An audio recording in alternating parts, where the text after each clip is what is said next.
किताब जो है ये किताब है एनसीईआरटी द्वारा जारी की गई। नकली एनसीईआरटी किताबों की शिकायत लेकर पालक संघ पहुंचा कलेक्टर के पास, सख्त कार्यवाही का मिला आश्वासन।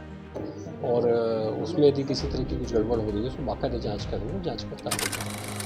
शहर में छात्रों के भविष्य से हो रहे खिलवाड़ को लेकर आज पालक संघ और जबलपुर के अनेक चिंतित अभिभावकों ने कलेक्टर दीपक सक्सेना से मुलाकात की। इस दौरान अभिभावकों ने एनसीईआरटी की नकली किताबें खुलेआम बाजार में बिकने की शिकायत करते हुए शीघ्र कार्यवाही की मांग की है।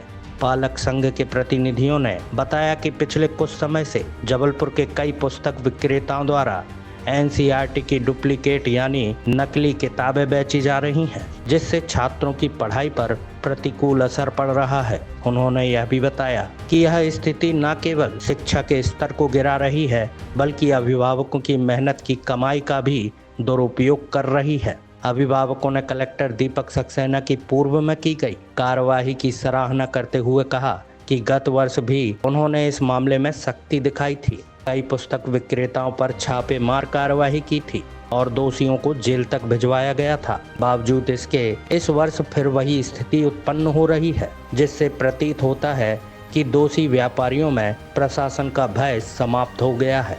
पालक और संपूर्ण जबलपुर एक शिक्षा क्षेत्र में जो बच्चों को दी जाने वाली पुस्तकों के स्वरूप में कलेक्टर महोदय से मिला और उनको इस बात से अवगत कराया कि आपने एक बहुत अच्छी पहल की थी, जिसमें पूर्व में आपने कई लोगों को, पुस्तक विक्रेताओं को जेल की सैर करा दी और एक न्याय की लड़ाई इतिहास में पहली बार हमारे जबलपुर कलेक्टर महोदय ने संपूर्ण जबलपुर के हर बच्चों के माता पिता को एक बहुत ही बड़ा कहना चाहिए सहयोग प्रदान किया रहा, जिसके लिए हर माता पिता उनका बहुत आभारी रहता है। और पुनः आज पुस्तक विक्रेताओं ने एक कदम उठाते हुए कलेक्टर और एसपी और संपूर्ण जबलपुर वासियों की निगाहों के तले पुनः एक डुप्लीकेसी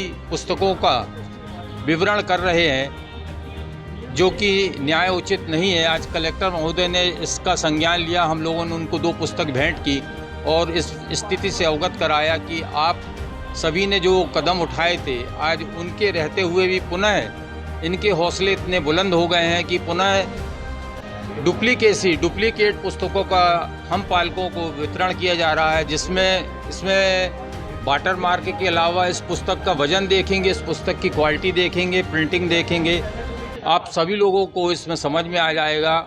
मैं पुनः हमारे मीडिया के माध्यमों से हर परिवार को यह चेतावनी देता हूं और उनको सचेत करता हूं कि इसके विरुद्ध आप लोगों को सभी को कदम उठाना चाहिए, तभी जाकर हमारे कलेक्टर महोदय को आप सभी का बल मिलने पर और अपनी ताकत दिखाने का पुनः अनुभव मिलेगा। इस पर कलेक्टर दीपक सक्सेना ने पूरी गंभीरता से मामले को संज्ञान में लेते हुए कहा कि संबंधित किताबों के सैंपल्स लेकर उन्हें एनसीईआरटी की प्रयोगशाला में भेजा गया है। परीक्षण रिपोर्ट के आधार पर दोषियों पर कड़ी कार्रवाई की जाएगी। कलेक्टर ने यह भी स्पष्ट किया कि शिक्षा से जुड़ी किसी भी तरह की लापरवाही या धोखाधड़ी को बर्दाश्त नहीं किया जाएगा। उन्होंने अधिकारियों को भी निर्देशित किया है कि वे संबंधित दुकानों की जांच कर आवश्यक विधिक कार्यवाही सुनिश्चित करें। चलिए देखते हैं जबलपुर से दीपक सेन की ये रिपोर्ट।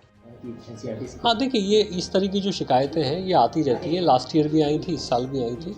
हम इसकी जांच करा लेंगे। यदि एनसीईआरटी की कोई डुप्लीकेट किताबें चला रहा है और उसमें यदि किसी तरह की कुछ गड़बड़ हो रही है उसमें बाकायदा जांच करेंगे, जांच पड़ताल करेंगे। सर जैसे कि उन्होंने बताया इसमें वाटर मार्किंग नहीं है, तो उसमें वाटर मार्किंग वो जांच के बाद देख पाएंगे उसको। वो कह रहे हैं, अभी तो उन्होंने दोनों किताबें मुझे दी हैं, मैं एनसीईआरटी के जो अधिकारी हैं उनको भेजूंगा इसमें, और जहाँ गलत यदि हुआ होगा तो कार्रवाई करेंगे। चैनल को सब्सक्राइब करें और बेल आइकॉन को जरूर दबाएं, ताकि आपके क्षेत्र की हर खबर आप तक जरूर पहुंचे। उग्र न्यूज नेटवर्क, हर गलत का उग्र होगा विरोध।